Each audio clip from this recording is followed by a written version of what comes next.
Halo teman-teman semua, hari ini kita akan belajar pelajaran matematika bab keempat yaitu mengenai perbandingan.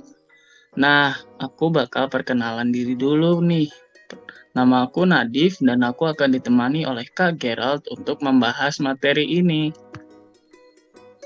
Nah, sebelumnya aku akan ngasih tahu nih, perbandingan tuh apa sih? Nah, perbandingan adalah membandingkan dua nilai atau lebih dari suatu besaran yang sejenis dan dinyatakan dengan cara yang sederhana. Perbandingan antara A dan B contohnya ditulis dalam bentuk A bagi B atau A per B dengan A dan B adalah bilangan asli dan B tidak sama dengan 0. Sekali lagi, A dan B merupakan bilangan asli dan B nilainya tidak boleh sama dengan 0. Lalu selanjutnya, aku akan ngasih tahu nih jenis-jenis perbandingan yang ada di dalam matematika. Nah, yang pertama ada perbandingan senilai. Perbandingan senilai adalah perbandingan dari dua atau lebih besaran di mana suatu variabel bertambah, maka variabel lainnya juga ikut bertambah, teman-teman. Nah, contoh penerapan dari perbandingan senilai adalah antara jarak dengan waktu.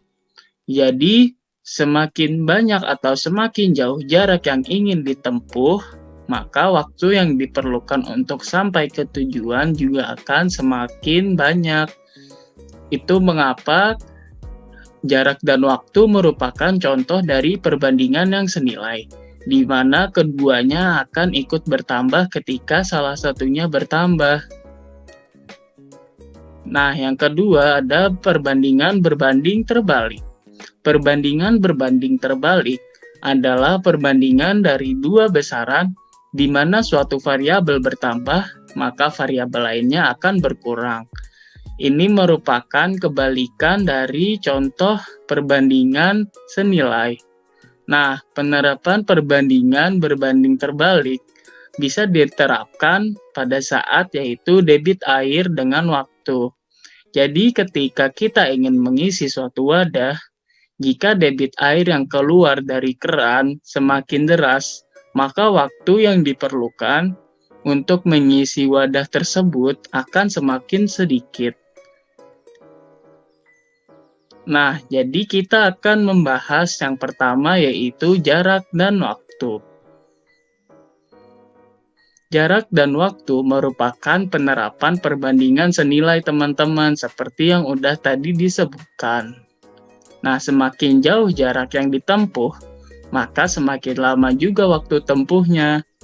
Jarak dan waktu memiliki hubungan dengan kecepatan, yaitu rumusnya nih teman-teman. S sama dengan V dikali T. Dengan keterangan, S adalah jarak yang ingin ditempuh, V merupakan kecepatan, dan T kecil ini merupakan waktu tempuh.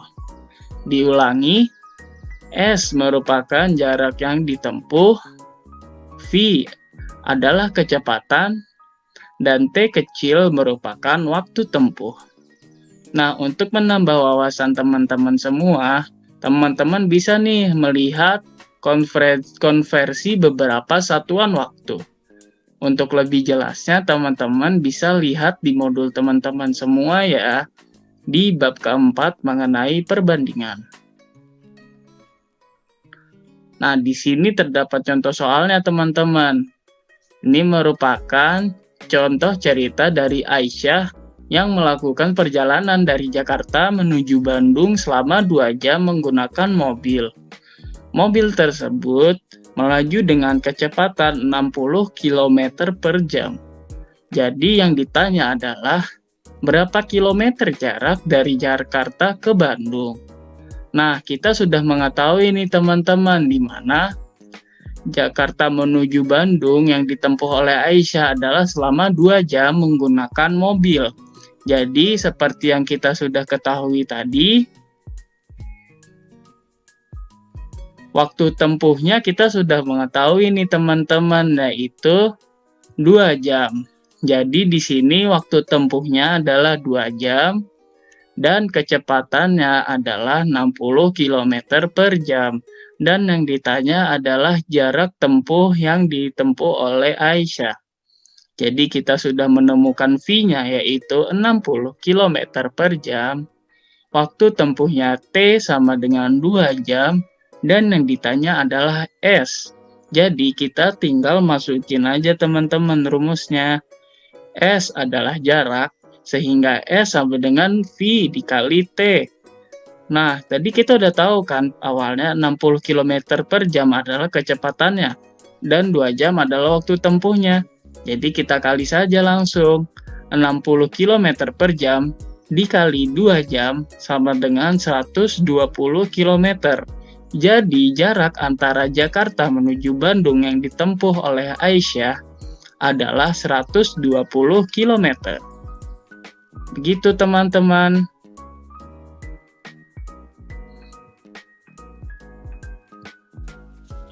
Halo teman-teman semua, aku Gerald yang akan menjelaskan tentang materi bagian C dari Matematika 3 tentang debit air dan waktu. Debit air dan waktu merupakan salah satu penerapan perbandingan berbalik nilai. Saat kamu menyalakan air keran untuk mengisi ember, semakin cepat air yang keluar, maka akan semakin sedikit waktu yang dibutuhkan. Jadi kesimpulan yang kita bisa dapat, kalau misalnya air yang kita pasang saat kita akan menyalakan keran untuk bisa mengisi suatu ember itu kita pasang dalam semakin dalam jumlah yang jadi dia akan menjadi semakin cepat airnya, maka waktu yang dibutuhkan untuk bisa mengisi ember sampai penuh itu akan semakin sedikit. Maka dari itu ada hubungan antara debit air dan juga waktu. Berikutnya kita akan membahas tentang perbandingan antara volume dan waktu yang dinamakan dengan debit. Jadi rumus debit adalah debit sama dengan volume dibagi waktu.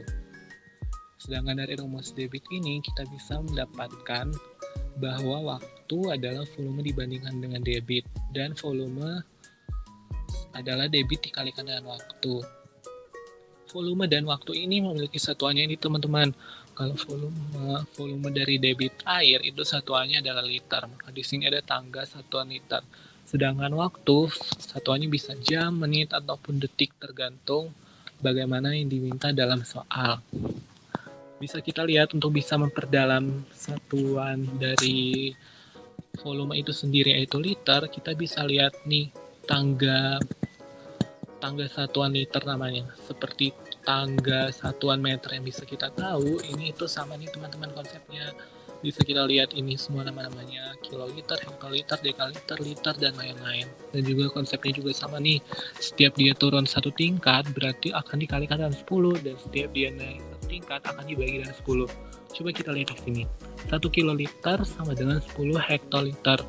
Ini berarti dikali dengan 10. 1 kiloliter kali 10, jadi dia menjadi 10 hektoliter karena dia turun satu tangga dari kiloliter sampai hektoliter. Sebaliknya kalau dia naik satu tangga dari hektoliter ke kiloliter, maka dia akan menjadi 0,1 kiloliter. 1 hektoliter sama dengan 0,1 kiloliter karena 1 hektoliter dibagi dengan 10. Jadi dia bisa jadi 0,1. Ataupun contoh yang lain, 1 liter sama dengan 10 desiliter. Jadi kan dia turun dari liter ke desiliter. Jadi itu dia dikali 10. 1 liternya dikali 10. Selanjutnya kita ke soal nih teman-teman. Seperti yang bisa juga kalian lihat di modul. Soalnya itu bunyinya kayak gini. Pak Herman mengisi galon air minum yang memiliki volume 18 liter. Pak Herman hanya membutuhkan 1 menit untuk mengisi galon tersebut hingga penuh. Berapa debit keran air minum dalam liter per detik? Nah, kita bisa tulis dari diketahuinya terlebih dahulu. Yang diketahui apa sih? Yang diketahui volumenya. Volumenya 18 liter. Satuannya dalam liter kan, soalnya dia ingin mengisi galon air. Terus T itu waktu. Waktunya berapa nih? Waktunya 1 menit, tapi dia ingin memintanya dalam bentuk liter per detik. Maka 1 menit ini harus kita konversi atau kita rubah dalam detik. Jadinya 1 menit sama dengan 60 detik. Baru deh nih teman-teman kita bisa nyelesainnya pakai rumus yang ini. Debit sama dengan volume dibagi dengan waktu. Jadi debit itu volumenya berapa nih teman-teman? Volumenya 18. Waktunya kita pakai yang udah